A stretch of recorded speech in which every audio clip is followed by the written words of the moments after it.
Good morning, everybody. Today is day 45 and it is March 18th, 2023. Let's get started with our walk and talk today.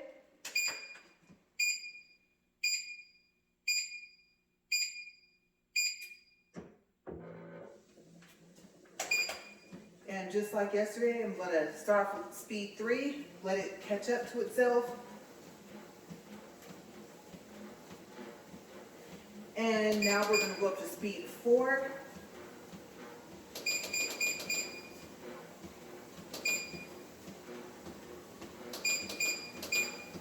All right.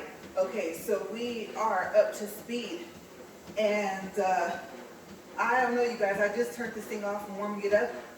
And now we got this going on, okay? So please excuse the noise. You know, as usual, my treadmill does whatever it wants to. All right, so we're going to pick up where we left off yesterday. I was telling you guys about my very first apartment. Where we stopped at is after I furnished the place. Okay, so like I said, I loved my first apartment. And if you want to know what it looked like and what did I furnish it with, where did I get the furniture from, then watch yesterday's video.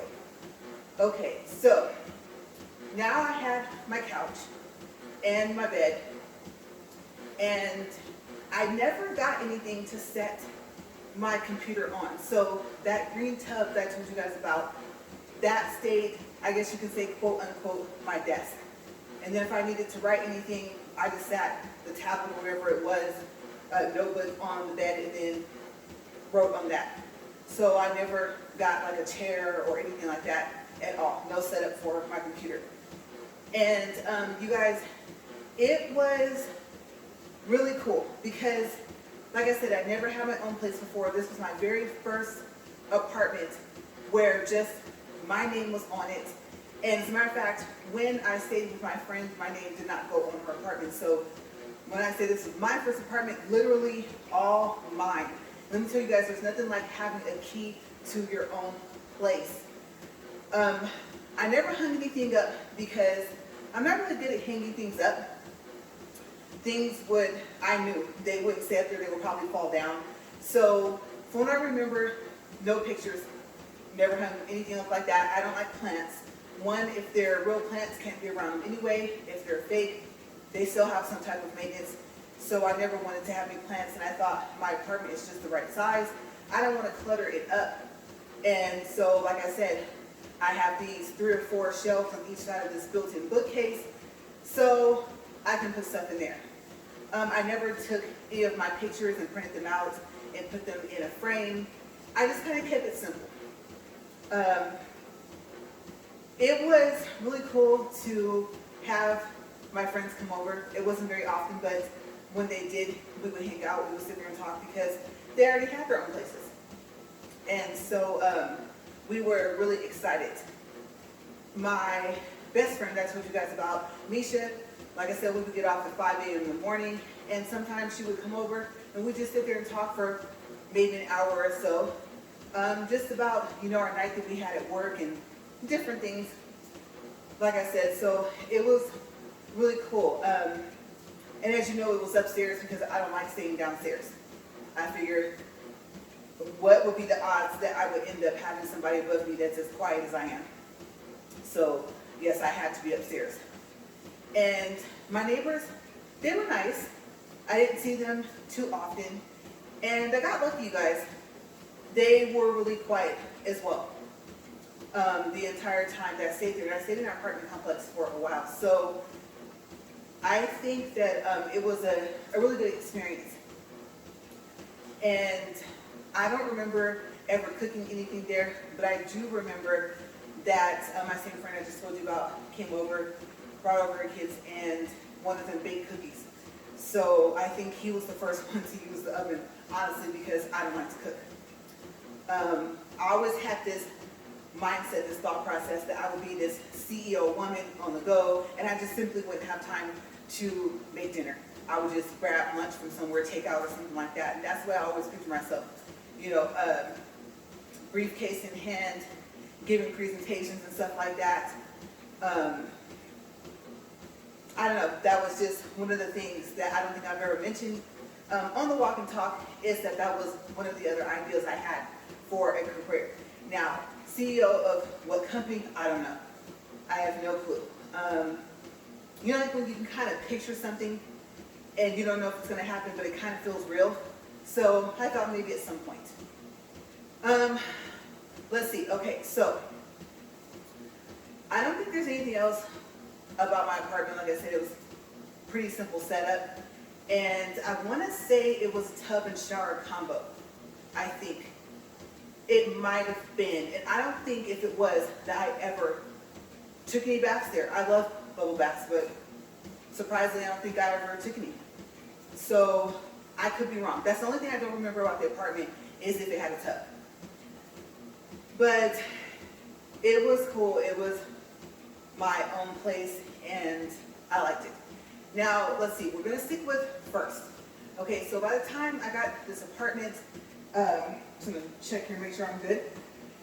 I had already had my first car. Okay, so the car I had at that apartment, I think, was the third one. So I'm going to tell you guys about my very first car. All right, but I'm going to do a little wardrobe check here because I had to layer up, and one of these, as usual, one of these pants is like, I don't want to stay up. And I'm like, you have to, I'm on this treadmill.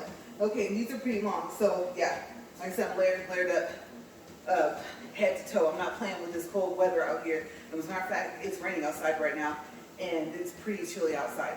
Okay, so I don't even want to know how cold it is in here, because remember when I first started, I didn't layer up. Okay, so it was just sports bra, shirt, and then workout pants, and that was it. And no beanie or anything like that. And I was like, oh no, I'm not playing with this cold weather.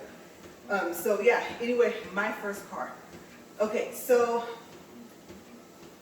we decided, or I should say I decided to buy a car from a private seller.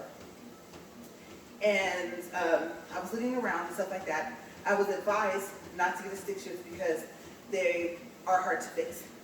But it just so happens, when I finally found a car that was in my price range, something that I thought that the bank would give me a loan for, it just so happens that it was a stick shift. Okay, so it was a 1999 Sport Cougar, a Ford, and it was a red. But it wasn't a candy apple red. It was darker than that. Nowhere near burgundy. It's really hard to explain, but it was really pretty red, and I liked it. And I know, you know, they say that red cars are very noticeable on the road. So I was happy that it wasn't brighter than what it was. Candy apple probably would have been pretty for that car, but the fact that it was darker was a good thing for me. I mean, I don't need to draw attention to myself. This is my very first car. I like the fact that it had a hatchback. I thought that was cool. It gave me like extra trunk space.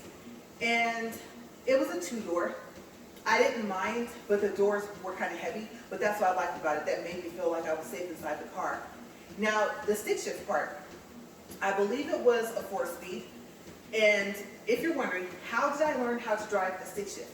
Okay, I'm going to tell you guys. So, in the Valley Plaza, there is, I don't know if there is, well, actually there was. There was, I don't know if there is now, an arcade. But in that arcade, there were those NASCAR games that you could play and pretend like you were driving. And it just so happened that the ones they had in there had a clutch as well. Okay, so there was a shifter, and you know, most of the time there's a shifter and there's no actual clutch. But I thought, this is so cool. Okay, so that's how I learned. I had a general idea. You know, one starts over at the top left, you pull straight down, that's the 2. You pull up to the right and up, that's 3. You pull straight down, that's 4. Reverses in the middle. Pretty simple, right? Okay, so I thought, well, good thing I'm not on the real road. If I crash or if anything happens, it's just a game. So I would go there with my friends, and since I like race cars anyway, and I like race car games, I thought this is the perfect combination. And that's how I learned. I just practiced. I figured it couldn't be too much different than that. The hard thing about it was not only, I would say, getting it started and keeping it started, because the transition from having to get your foot on the gas, and especially if you had to back up and then of course going to drive and pull off, that was a thing that was one of the harder things for me to learn. But once I got good at that, then I was good. Slopes. Me and slopes were not friends. Okay, so I remember, oh my gosh, you guys, I remember there were certain places I would go, and there would be like no one around. It would be like a four-way stoplight, no one would be there, and when my light would turn green, just my luck, somebody would be behind me. And I knew that I wasn't good enough yet to keep the car from rolling backwards and to make it roll forward instead before it rolled backwards. So stick shifts have a tendency to roll backwards like that. But there is a way to kind of keep them sitting in place, and then when you have to go to make them roll forward, and I just wasn't that skilled yet. I actually never got that skilled. So I had to find other ways to get to that location when I would go to work at that place. So that was the only thing that I like about it. I never really seemed to pick that up. But I mean, having that skill, I was able to drive any stick shift of a regular car.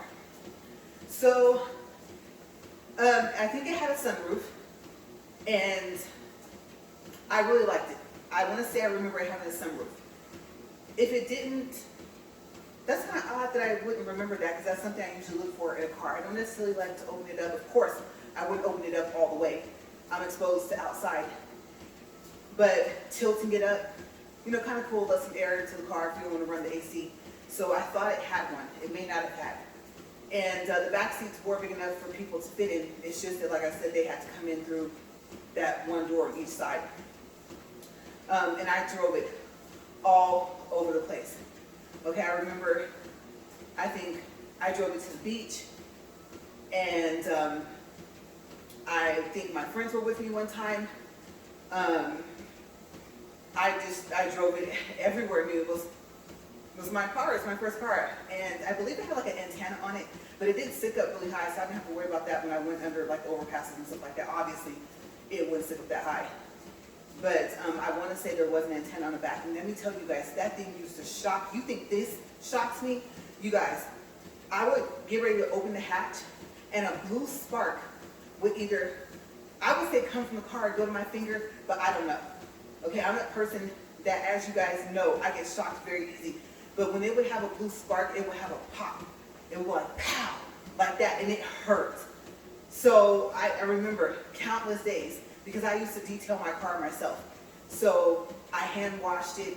I brought those little vacuum cleaners. Those never really worked really well. They still haven't really perfected them. And I remember one time I was vacuuming out the car, so I got to the driver's side, and it reversed and blew the dust back out on me. And I'm coughing it out. And I mean, I thought I just cleaned this part of the car, because of course I would wipe it down first and then I would vacuum. So yeah, dust everywhere.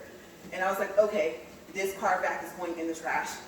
And the next one wasn't that much better, so that was the only thing was that I didn't like about it, was that I didn't mind detailing my car. I hand waxed my car, everything. So it was calming, and I figured it's mine, so I'm supposed to take care of it.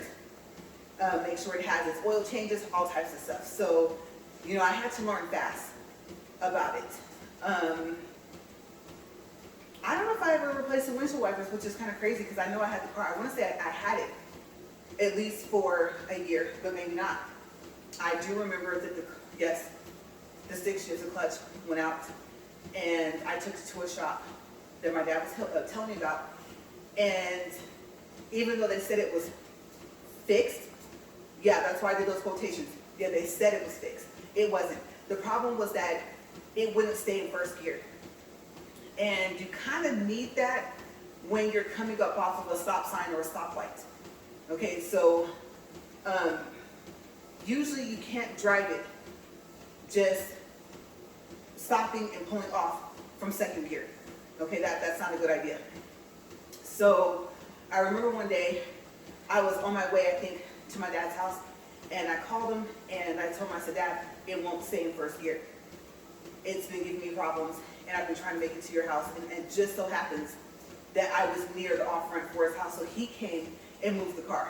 Now, the thing is if I didn't think that my dad was already, here they go again, was already cool enough as it, you know, as it is, he got the car to move. And so, they're just shimmying on down. But yes, he got the car to move, and I was like, that was so cool. We got to his house, and I asked him, I said, how did you do that? Because I'm telling you guys, like, the force behind, like, your shifter, when it won't stay in place, you have to be able to push it pretty hard to keep it in first gear. Okay, so my dad was explaining to me how he did it, how he got the car to move. And so, yeah, eventually, pretty soon after that, especially since it never got fixed, I ended up having to trade it. And so the car dealership told me that maybe they could scrap it or something like that. They told me don't even worry about it. And you know what I'm thinking is, I don't know, I have no clue if they ever actually fixed that and resold it. But it was a fun car. Okay, it was definitely a car, it has to get up and go.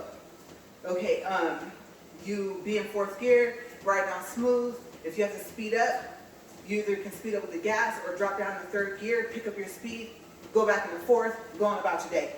It definitely wasn't a car I should have been driving if I was mad. Me being mad and driving did not mix, you guys. Oh my gosh, I will look down and be doing like 90. And I'm not talking on the streets, I'm talking about on the freeway. So yes, I couldn't drive it mad. Because like I said, I got really good at driving a stick. Okay, so far it's just the shifting part. So yeah, knowing that was another way to make it speed up was not really a good thing. And I remember the person I was with at the time, if I was mad and he was in the car, he would have this look in his face like, oh my gosh, like slow down. And we just floating on the freeway, you guys, right?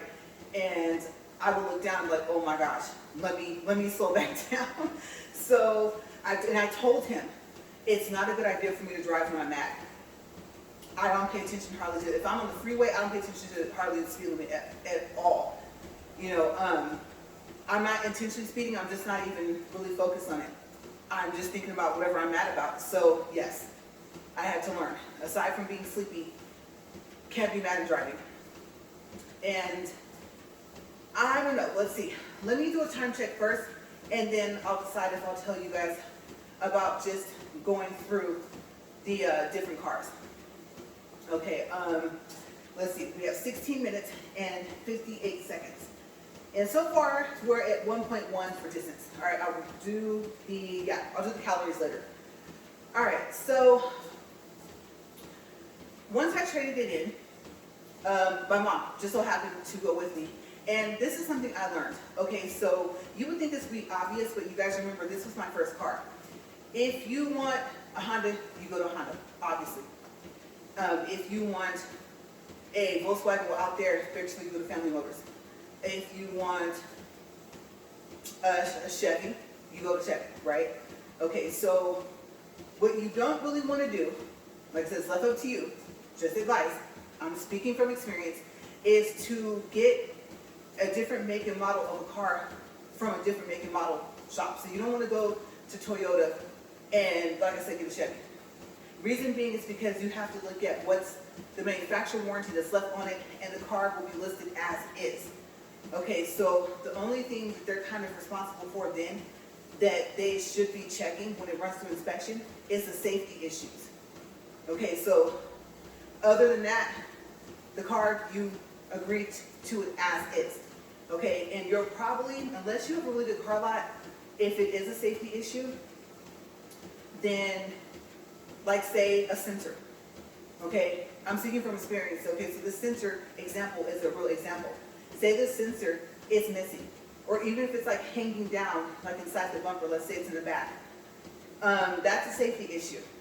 And when the car goes through a quality check, they're supposed to catch the fact that that sensor is not there and replace it before they even decide to sell it. Okay, so as is doesn't mean you have to settle for it.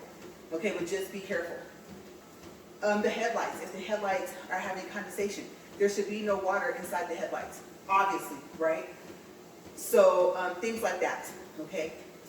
And like I said, some car lots will fight you on that, and then they'll argue the as-is part, and then that's the only clause you have to argue back as well. But when it comes to safety, it should have passed your inspection in the first place. Okay, so I went ahead and told them, like, it won't stay in first gear. I've already, me and my dad pieced together the money. We already paid to get it fixed, and it didn't fix. It's still doing the same thing. So I was going to let you guys know if you're going to take this car. Instead, like I said, they said don't worry about it. But I was inside with the salesperson.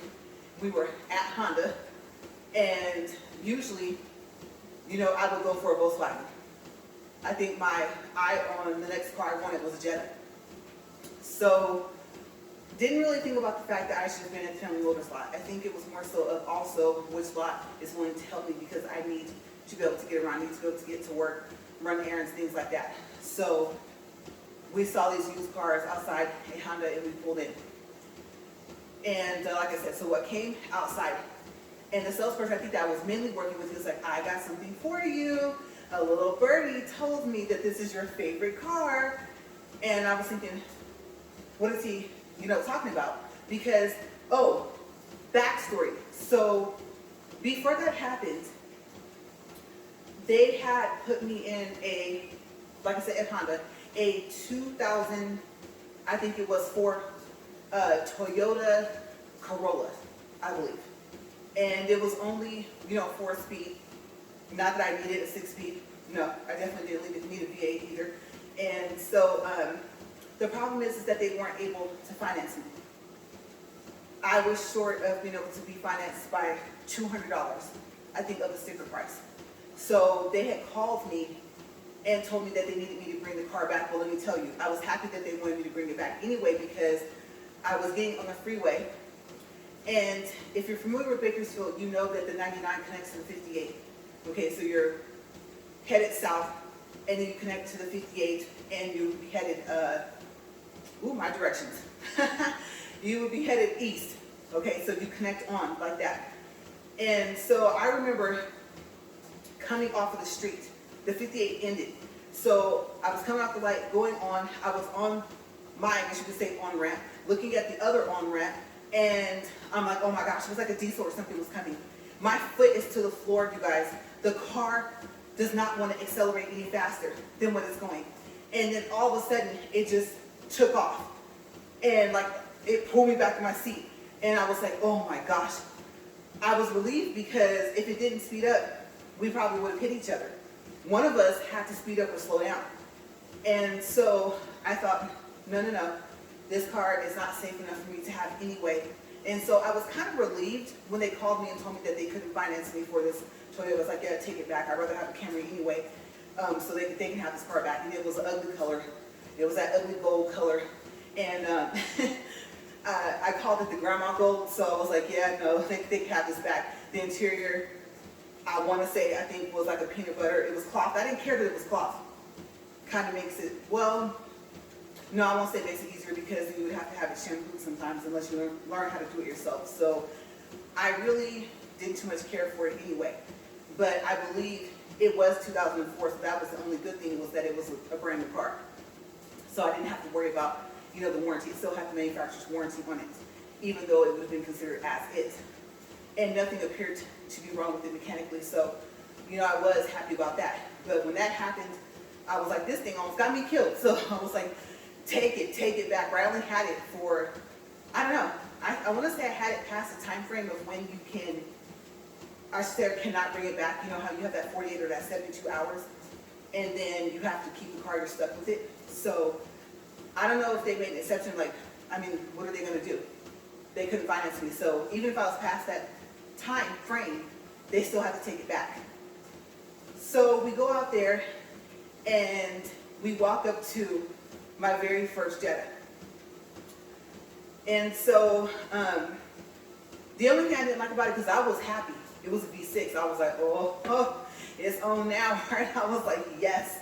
When I need to get out of a sticky situation in traffic, this is going to have some pickup. Okay, so I was like, all right, that's a good thing. The color, it was green, and it was an ugly green, you guys. It was like, I don't know what you want to call it, like evergreen or something like that. But yes, it was not a pretty green, but I thought I can live with it. It had cloth seats, I can live with that. It's peanut butter interior, I can live with that. There's just enough of a difference in there. I don't know if you want to call it, not a contrast, but you know, not everything was peanut butter in there. Like the dashboard, I think, was like a dark gray. So there was a little bit of a two-tone kind of thing going on in there. And plus, I cover up my front seats anyway.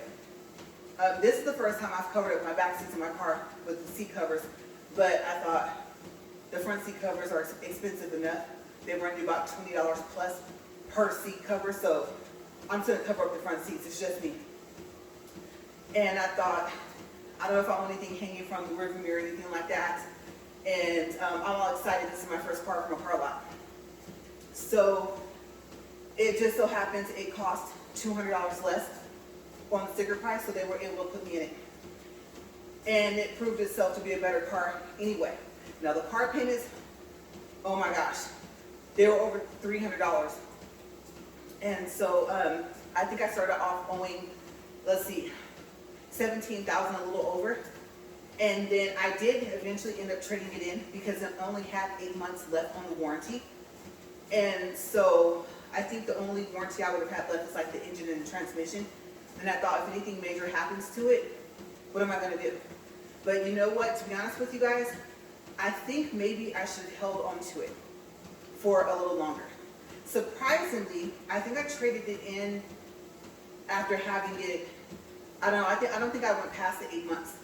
But I had paid down over $3,000 on the car. So a lot of it was going towards the principal instead of the interest. So I think, yeah, maybe I should have kept it a little bit longer, had it a little bit more paid off. And I liked it. It was fast. Like I said, I didn't go around playing, you know, a speed road racer or acting like I was in the Indies or, you know, the NASCAR thing. I usually follow the traffic rules and everything like that, but I did like the fact that it had that get up, that pickup. And I think I named it. Okay, so let's see. My red Cougar, I think it had a name and I don't remember what I named it. That's so odd because usually I remember the names of my car, so I believe I named that first car and I can't remember what it was. Let's see, that dark green Jetta, I'm trying to think if that was the one. No, that's right, that was the nickname for the next one. Okay, so that one, named it, don't remember, but I liked it. Jag, I don't know, it had just enough space in it for me, and so I like the trunk space, stuff like that. And then it was kind of cool because I would take it, I had that membership where you could just drive through the car wash and then you could go around vacuuming your car for free. Eventually I started vacuuming it first and then taking it through the car wash because, you know, you're standing there vacuuming the car wash, the water is dripping off of the edge of the door onto your back, right?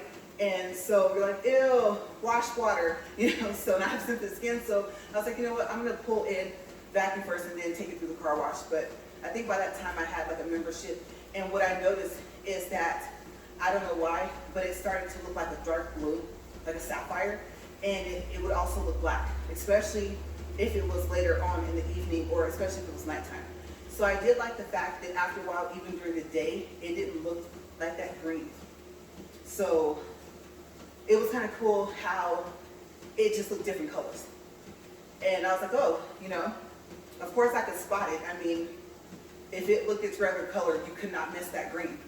But other than that, I did like the fact that sometimes it will look like a different color. And I kept it really, really clean. So yeah, that was my second car.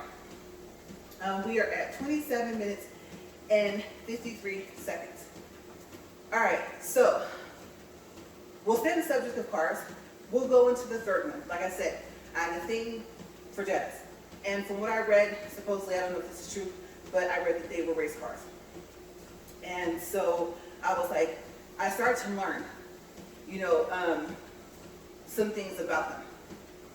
And so that is just what I was comfortable with. Like I said, that 8-month warranty, manufacturer warranty was getting ready to end. And so I had to do something. Okay, so, you know, you kind of like don't want to go into a car lot and trade in a car that you have car payments left on, because they will tell you that you're upside down. And whatever part of the car they can't pay off, then they might, well, I'll say not the whole amount, but a good piece, a good portion of it will get put onto the next price of the next car. Okay, at least about $5,000 of it will go into the next loan for the next car. So of course that's going to increase your car payments. So that's exactly what happened. Okay, so remember the car I told you guys that I got into the car accident in the same week of my wedding? That was the car that I traded my first Jetta in for. Okay, it was another Jetta, and it was a green, but it was a lighter green. And you know, bells and whistles, things that I didn't really think I cared about having until I had them. You know, 6-disc changer.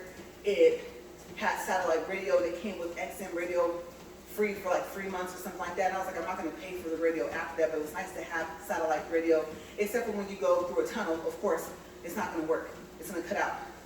So I was like, I don't care if it has a 6-disc changer. The one thing I never use on this car is that it had refrigerators. Okay, so it had a refrigerator in the middle console, and the glove compartment was refrigerated. It had controls. And I'm thinking, but you always put stuff in those places. But the car salesman was like, well, yeah, but, you know, say you're going on a trip to the beach or something like that, which was something that I did often. I don't think I had told him that. But he was like, then you can take this stuff out, and then look, he says, this right here in the middle console, it has that material, so if it gets wet, it's just easy to wipe. And then, of course, these controls can get wet because this is refrigerated. And he said the glove compartment, and it was nice. It was lined with like some type of nice velvet somewhat. If it wasn't velvet, it was something that reminded me of velvet. And he goes, so your glove compartment is lined as well. And so you'll be able to clean that off. And, you know, he showed me, like, he was a good salesman. He showed me, he came out with some cans of soda or something. And he goes, look, so I want to say you could fit at least 2 in the middle console. Obviously, you could fit about, what, 3 or 4 in the glove compartment. And he didn't do the glove compartment, he just did the middle console. So, yeah, a feature on that car, like I said, that I never used. I want to say, I don't think the other Jetta had it, the first one, but this one had, I think, heated seats, front seats. Because like I said, bells and whistles, I like the fact they had the heated seats. I was like, okay, that's unique. And it was really pretty. It rode smooth. It made turns smooth. And you know how they say, what, those 3-point turns? Oh, easily. It could easily do those things. And so I liked it. But the first couple of months, I already started having problems, electrical problems with the car. And I was like, I just traded in my other car. And even though I was worried about the manufacturer warranty on it, this car is the one that's actually starting to do a couple of things. And on top of that, people were slamming my doors when they could get out, even though I would ask them not to. Okay, so let's do a time check, and I'll tell you guys about that. I'm just checking to make sure. Okay, yeah, didn't slide all the way down to the treadmill. Okay, time check, 32 minutes even. Okay, so it's not good to slam doors, trunks on a car. It's not. Let me tell you, with the doors, this was a, let's see, I think, yeah, it was my 2006 Jetta. Okay, so 2006 models, any model of any car really, but a 2006 model of a Jetta just in general, slamming the doors is not a good idea. Because, of course, it's going to offset them. Then they won't close and they won't seal correctly. And I remember that the dealer was telling me, just tell people, don't slam your doors. And I said, I already asked them not to do that. I mean, plus my car is new, seriously. And so, I don't know, people, I don't know, I guess when it's not theirs, they're not that conscious of taking care of it like that.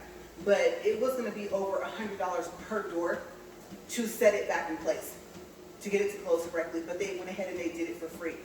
And it was my passenger's side door, the front. And I don't think the back or of course the drivers didn't have to be set, but yes, they told me that normally that's what they would have to charge, but I just got the car. And obviously I wasn't telling them to slam it, so they wanted to help me out. Also, the trunk, if you held the trunk button for 3 seconds, it was supposed to open up on its own. Now it's crazy because this sales guy, mind you, I don't have the car for like 2 or 3 months. He tells me, he goes, oh, it's not supposed to do that. I said, yes, it is. Not only is it in the manual, if I do it and it does it correctly, you'll see it. So I can prove it just by if it works correctly, but my problem is it's not working correctly. And if it's raining, then, and I'm trying to get groceries in the car, and I don't want to put them in the back seat or on the back seat floors, of course, I only have the other place to put them is in the trunk. So I told him, I said, I need that feature to work. That's one of the reasons why I bought the car. Okay. Also, I didn't mention to him the airbags and stuff like that. Yes, I counted them on the airbags. So those are the first things I asked when I was looking at this car. Those are usually my first questions anyway. How many airbags does it have? Does it have side curtain airbags? Is there an airbag in the side of the seats? Things like that, right? So didn't have any airbag issues or anything like that, but that's just a side note of things that I would kind of ask when I would go to a car lot for a car. And so I pushed the button, held it for 3 seconds, and didn't do it. Of course, he thought he was right. I said, no, no, no. I said, plus if I get the manual, you're going to find it anyway. I said, watch, I'll do it again. So close the trunk, pushed the button, held it for 3 seconds, and this time it worked. And he says, oh, wow. He goes, I didn't know that they did that. And I was like, yes. You know, when they told me that this was kind of a pre-luxury car, you know, they didn't sell up this car. That is a feature that it's supposed to have. Okay, that's not just something that you get on a Mercedes or a BMW, right? So I was thinking, how long have you been working here? That's mainly all Family Motor sales, at least back then, was Volkswagens. So, unless they had like used cars or something like that, you know, but that's kind of like what they were known for. So I was just like, we'll just kind of ignore the fact that he didn't know that. And so he goes, okay, maybe it's the shocks on the trunk. So I think they had me bring it in and they put new shocks on it. Let me tell you guys, I was so frustrated because still over half the time that feature didn't work. But at least I was able to prove that, yes, it was supposed to do that. And if I have something in the car that makes it convenient, of course I want it to work, right? So cars started to irritate me. And after a while I started thinking, did I get a lemon? And they have that, what is that called? Volkswagen, I think of America, like Volkswagen USA or something like that. If you're having problems, then call them. Okay, because they'll tell you, I think, if you have the same problem with your car and have to take it back to the dealership, I believe it's like 3 times or something, 2 or 3 times, then at some point it's considered a lemon. And if the car lot won't make everything right, they step in and they help you. Okay, so I'm on the phone with them and telling them all the stuff. And of course, since I've taken it to the car lot, I have paperwork. So, I didn't end up, as a matter of fact, I had the car for a long, long, long time. A long, long time. Never traded it in until I moved out here. Okay, so I had that car for, let's see, 2013. When I got it back, let's see, it was brand new. So I got it back in 2006, the year. So the car had just came off the assembly line when I got it. So it was considered, you know, new. It only had like 46 miles on it. So by what, 2013, that'd be 7 years. But that was the time of the accident, right, April 2013. And then, like I said, I had it all the way out here until 2016 or 17. So I had the car for a long, long time, at least 10 years. But yeah, I liked it. And let me tell you, it was solid enough to take that hit from that truck. And if you're wondering what kind of truck hit me, it was a, let's see, 4x4 quad lifted truck with the bar grills on the front that look like, if you look out at a ranch and you see those bar fences, those big, huge, round, thick bars, that was on the front of them. And there was like 3 of them that went like this on the truck. Okay, so it was a heavy-duty truck. And yes, of course, the back passenger door took quite a hit because, like I said, I stepped on the gas. And that's one thing I forgot to tell you guys about was, I remember my dad asked me, he said, what made you step on the gas? Most people panic and they slam on the brakes. I said, I heard a voice, a really low voice tell me, step on the gas. By this time, my sister already screamed and I already looked and saw that the truck was going to hit us. So coming up off of what I was coming off of was the freeway ramp. And so, of course, I wasn't going that fast because the light wasn't green. The light was red, and then I went when it turned green. So yeah, I can only have been going for like what, 2-3 miles per hour, maybe 5. And so it took a hit, but between them working on it, I never really had any mechanical issues. It was mainly like most are electric. So like I remember one time the sunroof didn't want to stay closed. It just so happens to have been during the year when it was like rainy, cloudy, stuff like that. And I was like, that's the wrong time for my sunroof to not want to close. Like I said, I was just tilted up. So it was a sunroof slash moonroof. Okay, one I think you can just look up through, the other one you can actually open. And then also the ignition coil. Okay, so I do have enough time to tell you about that. I'm at 38 minutes and 55 seconds. So what is the ignition coil? The ignition coil is connected to the spark plugs. Okay, so you have cylinders in your car. So mine was a V6, so it has 6 cylinders. And inside the cylinder, or connected to the cylinder, is the spark plugs. Like I said, connected to the spark plugs is the ignition coil. The ignition coil is very important because I don't think it's what makes the spark plugs spark. I think it's what helps them spark correctly. Okay, so if you are trying to start your car and it won't start, and it's not the starter, you check that. It's not the alternator, you check that. It's not the battery, you check that. It's not even the spark plugs. Okay, you change the spark plugs, and if it's still doing that, and then like let's say the lights on the inside are kind of flashing and stuff like that, like the car looks like it's just going crazy and it won't start, have them, if they've identified the problem with which cylinder it is, like I said, they changed the spark plug and that didn't work, have them change the ignition coil. Okay, that should solve your problem, and the piece is not that expensive. Even now, depending on the type of car you have, like I know for that one, it was like $10 or something. And so it's crazy because I had just come from a guy's house that would work on cars, and he did a tune-up, changed all the spark plugs, stuff like that, got it home and still doing the same thing. Luckily my dad had followed me home, and yes, I'm gonna be honest, my dad told me to just find out the code and then he could take it from there. So when it was still doing it, and that's like when the sunroof decided it's going to fritz, right? Okay, so we got that to close. So my dad's standing outside and it's kind of drizzling and everything, and then he Googles it, finds out that it's the ignition coil, said, I'll be right back. He goes to, let's say, I don't know, AutoZone, something, O'Reilly's, comes back with the part. You guys, of course, he gave me that look and like the shaking the finger type thing. Like I told you, just get the code, right? Because it didn't need a spark plug. And so, and of course, it didn't need any of the other spark plugs either. It only threw a code for one cylinder. And so he popped out everything, popped in the ignition coil, and then put everything back, you know, together, spark plug back in place, stuff like that. Close the hood. All right, try it. Car started up and stayed started. So, yeah.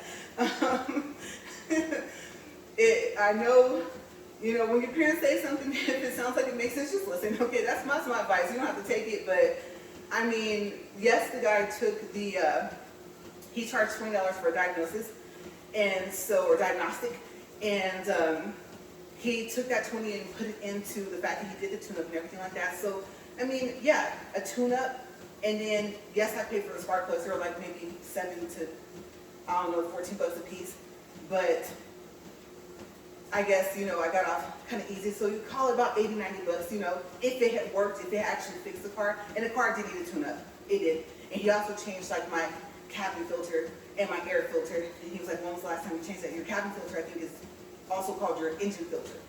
And so, yeah, he did all that stuff. Like I said, for $60, that was a really, really good price. But that didn't solve the issue of why it wouldn't stay started. So yeah, so that's my story of my first, let's see, technically I guess you could say 3 cars, because even though I have to give the Corolla back, I still had it for a couple of days.